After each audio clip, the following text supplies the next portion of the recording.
So if you dread going to the bathroom because every time you do, you feel like you're pooping out porcupines, then this is definitely the video for you. We are talking about hemorrhoids and what we can realistically do to get rid of them and ideally never experience them again our whole life. Anyway, if you do have them, there's no reason to feel shy or embarrassed. Millions of us suffer from them every year, so just, welcome and join the club.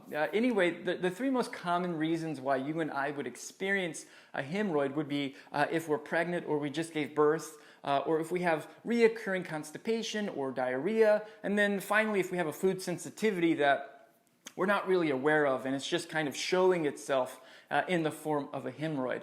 But whatever category you fall into, there is a wonderful herbal supplement called Collinsonia root. In herbology, it's known as a carminative. And what that means for you and me is that it has a really calming, soothing effect towards a particular tissue or cell type in our body. Now in this particular case, we're talking about our venous and mucosal tissues. So basically that's our vascular system, our veins and arteries, and our mucosal tissues, basically our mouth to our anus. And this root just has a really nurturing and anti-inflammatory effect on those tissues. And traditionally it is used for hemorrhoids, varicose veins, headaches, and sore throats. Anyway, if you are pregnant or lactating, definitely talk to your doctor so that you guys can be on the same page before you incorporate Collinsonia root, and it's also called stone root, into your diet. But once they give you the green light and the go-ahead, it is an easy herb to work with. You can make a delicious tea out of it, or you can just take it in capsule form. Whatever you choose, it'll work great for you. Now, we can target that localized place of inflammation even better by actually using a hemorrhoid cream. There's a really good traditional Chinese hemorrhoid cream. It's called Ma Ying Long. Don't worry, I'll type it down below. Anyway, it's called Ma Ying Long. Essentially, it's made out of rosemary, pine sap, pearl, and zinc. And it does a really good job at helping to soothe any burning, stinging, or itching that's going on. And for many of us, that hemorrhoid cream can actually start helping to shrink the physical size of our hemorrhoid, which of course is like a godsend. Thank you. And it brings about pretty quick relief. Now, if you happen to feel like you're in the category of like constipation, diarrhea type reasons of why you would have a hemorrhoid, then there's two other things that we really want to talk about. And yes, of course, you can still do the Collinsonia root and the hemorrhoid cream, but there's two other things that you should know about. The first one is called soluble fiber. That's soluble fiber. Just type into your favorite search engine foods that contain soluble fiber, and there's going to be a list. So like an example would be like avocados, pears, mangoes, and lentils.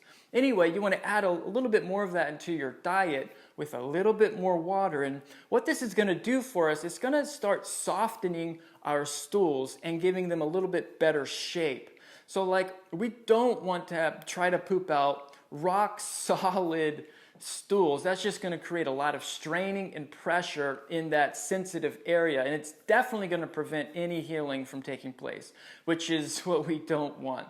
Anyway, so whether you have constipation, it's going to help to soften it. The soluble fibers with water is going to help to soften it. Or if you have diarrhea, that soluble fiber is going to be a little bit more of a bulking agent, and it's going to also help to shape and form up that would-be liquid poop so that your body likewise doesn't have to strain as much. And the soluble fiber is really, really good.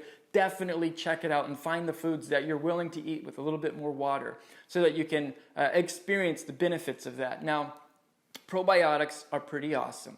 I'm talking about probiotics generally speaking, but if you can, there's two individual strains of probiotics you can get. The first one is called Bifidobacterium infantis, and the second one is called Bifidobacterium bifidum.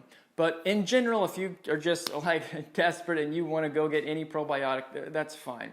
Anyway, so when we're talking about hemorrhoids, really what they are localized places of inflammation. Now, the really cool thing about our body is that we actually have built inside of us genes that can stimulate our own antioxidant, anti-inflammatory compounds to help us heal.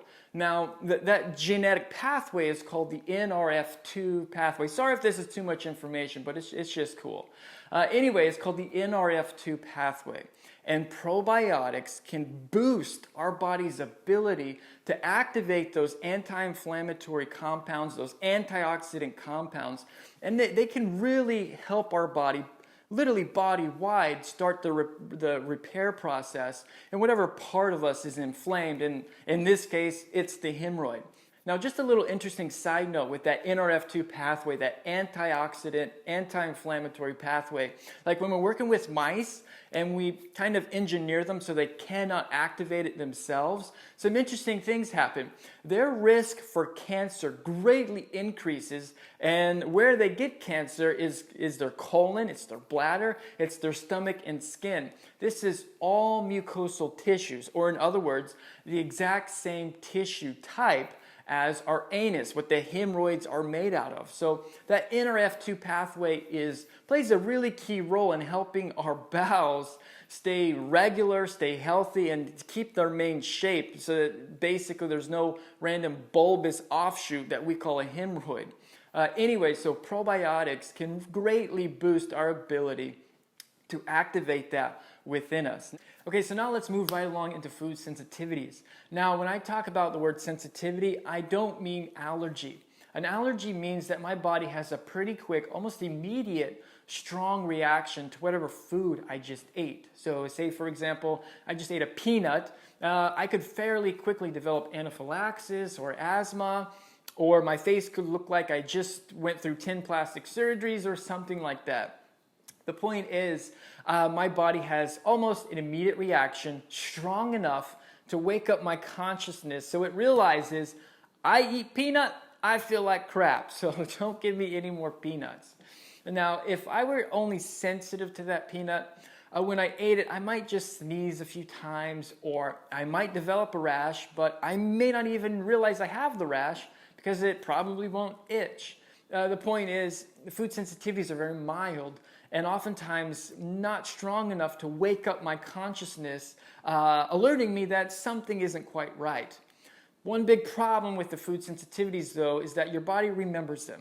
And as you continue to eat what you're sensitive to, your body slowly grows in inflammation and your immune system slowly gets a lot more reactive.